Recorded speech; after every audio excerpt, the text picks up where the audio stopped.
Aloha gamers, Mike here. Welcome to the Gaming Road Warrior channel. And today we have one of the most coolest ninja games released for the Sega Genesis. The Revenge of Shinobi is an action platformer that is a continuation of the Shinobi arcade game released in 1987. The Revenge of Shinobi was released in 1989.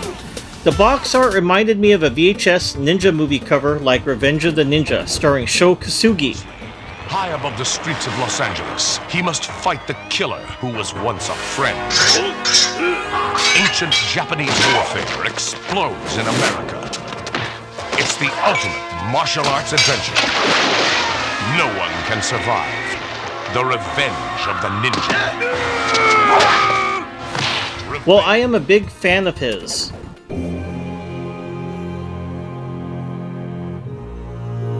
The cartridge I have is something special to believe.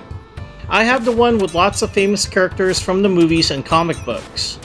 The intro screen showing the Shinobi is supposed to represent Japanese actor Sonny Chiba in his role as Hattori Hanzo in the Japanese TV show Shadow Warrior. Version 1.04 cartridge changed Joe's face to not resemble Sonny Chiba, and it altered the movie and comic book characters of the Sega Genesis game. The story. 3 years after their defeat at the hands of Joe Musashi, the criminal organization Zed has reformed and have renamed themselves Neo Zed. They decide to have their revenge on the Oboro ninja clan and Joe by killing his master and kidnapping his bride, Naoko. Joe, having reached the clan too late, manages to learn about Neo Zed's plot from his dying master.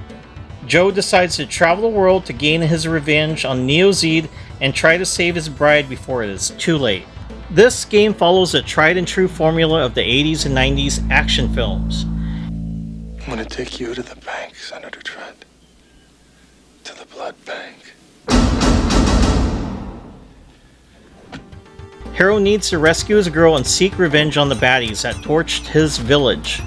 I never get sick of these types of films also. The game starts out with Joe in the Oboro Ninja Village taking care of some unwanted visitors with a kuniya. These are throwing knives. And his katana. Joe has the ability to use ninja magic also.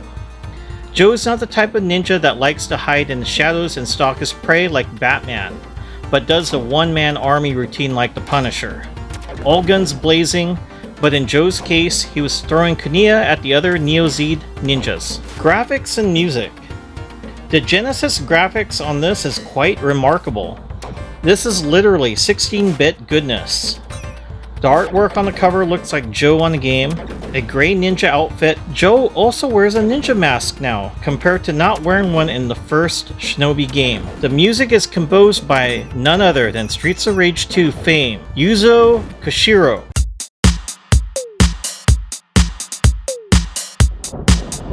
Aloha everyone! Thank you for coming by. I would like to bring aboard a guest of mine. His name is Yuzo Koshiro. Let's give a big hand for him. Yuzo. Yes, it's me again, Yuzo Koshiro. I composed this in 1989 for the Mega Drive console, and Sega Genesis is also its name, which I love more. The music of The Revenge of Shinobi is Western dance music blended with Japanese overtones to create something truly unlike anything else before. The soundtrack was my first commissioned work for Sega and served as a forerunner to my seminal Streets of Rage trilogy. Thank you. Oh, who's that? Over there.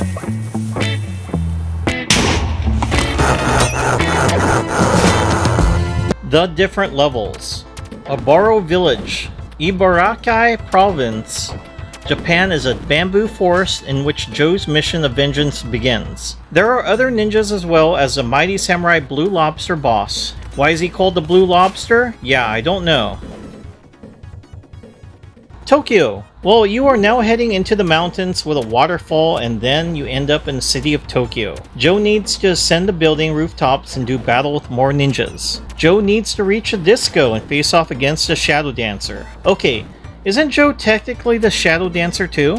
Yeah, this game is confusing me too, especially where these bosses like to hang out at. Out of all the places a Shadow Dancer had to pick, it was a disco. I guess there's karaoke there as well, which is now understandable. Shoving your katana and kunai into the Shadow Dancer makes this his last song and dance.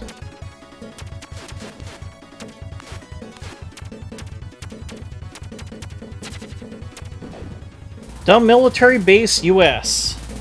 Okay, this level is pretty interesting.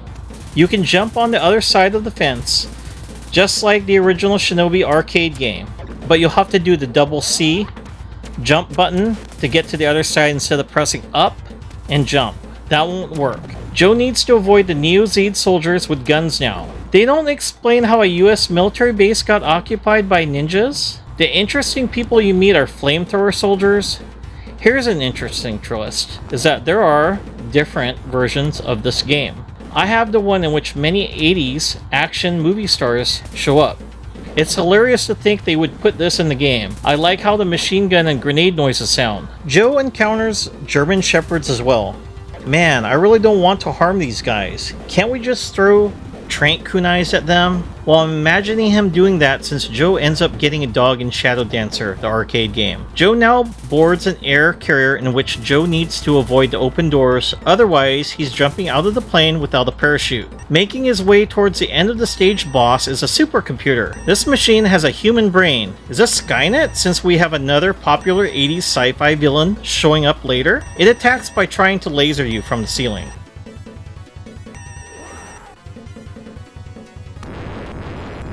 Fatality. Detroit, home to RoboCop.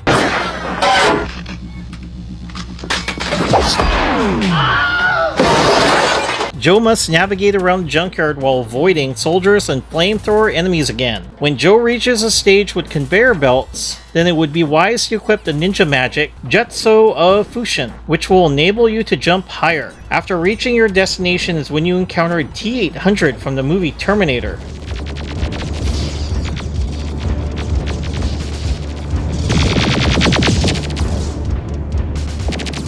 Arnold will pick up junk and throw at you like engines. Oddly, our T-800 villain also has some Hulk in him, which he turns mean and green. I really hope you got permission to use all these movie licensed characters. After hitting the Hulk T-800 model a few times is when we see his lovely endoskeleton, in which it blows up leaving the torso left. That's pretty sweet. Area code 818. This area is made up of skyscrapers and freeways. Equip the ninja magic, Jutsu of Fushin, to do a high jump, which will help you here. When you arrive at the freeway level is when you encounter nuns. Yes, initially you can't assassinate these nuns because Joe is a nice guy. But when they walk past you is when it is revealed to be the female ninjas of the Neo-Zed. Send some kunais their direction to make them see their maker and continue on your path to destruction. Joe needs to make it to the armored vehicle in which he needs to take out a reddish orb on top of the vehicle. Use low kicks to take care of these. Chinatown! The gangs of Chinatown are looking for some big trouble against Shinobi Joe. Different types of kung fu masters show up to fight against Joe, but Joe, being a ninja, doesn't fight back with martial arts. He's more inclined to use his weapons against them. There are these female fighters that look like Lei Fang from Dead or Alive, and Bruce Lee looking fighters. The next part of this level is on top of a moving train. Here Joe must avoid bombs hidden in the crates, while these people below the train are moving right also. There are other ninjas hanging on top of the train as well. Who told these guys I was gonna be up here anyway? Oh, now it makes sense how the ninjas were informed of my presence. Spider-Man has been working as a villain all along. Jameson is right. Who is Spider-Man? He's a criminal, that's who he is. A vigilante, a public menace. What's he doing on my front page? Spider-Man shoots webs at you naturally and slinks down on the spider web. So here's the weird part, true believers. Batman now is the villain. Batman actually has wings and sends bats your way to attack you. Beating Batman shows he's actually a bat. I'm not making that up. So yeah, I really didn't need to do a spoof video on this game. It's that bizarre, but in a good way. New York! This level consists of Joe visiting and slaughtering those on the dock side. Ninja and more machine gun soldiers show up to stop Joe. I really like the wave effects going on in this game. Be careful not fall in the water since Joe doesn't know how to swim like a lot of retro game characters. You'll make your way on board the container ship to do battle with Godzilla. Godzilla will hurl balls of fire at you and swing his tail at you too. This shouldn't be a problem taking Godzilla out since he has an obvious pattern to attack him. Taking Godzilla out and making you king of the monsters now has you traveling to the last stage on which you must find your bride, Naoko.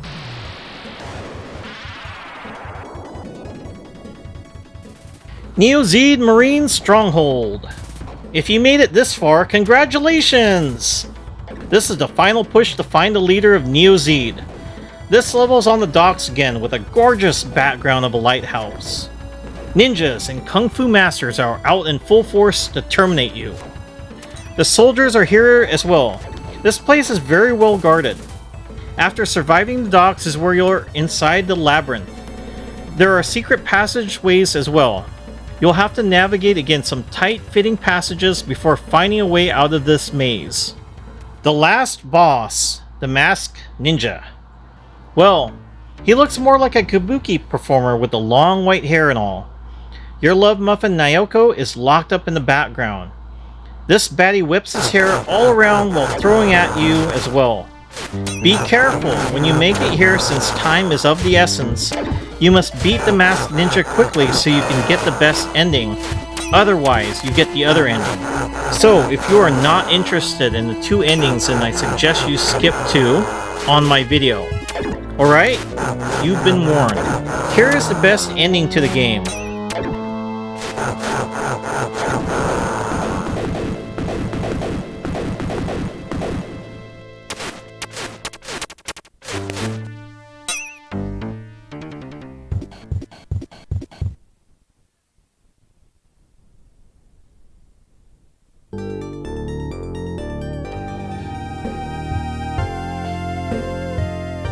Here is the bad ending to the game.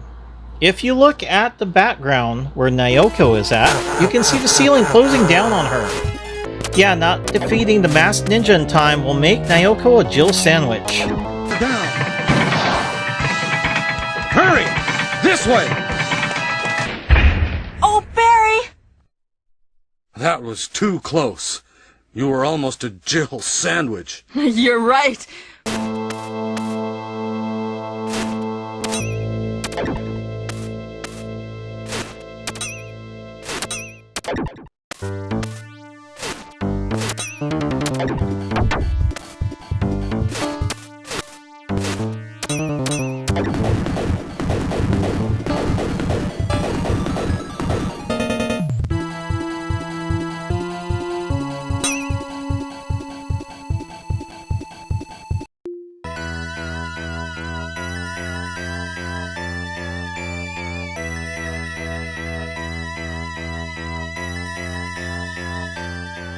Alright, my final thoughts. The reception of The Revenge of Shinobi was an 8 out of 10 from IGN. Also, I've always wanted this game with its cool cover art and slick but difficult gameplay. Especially the waterfall area.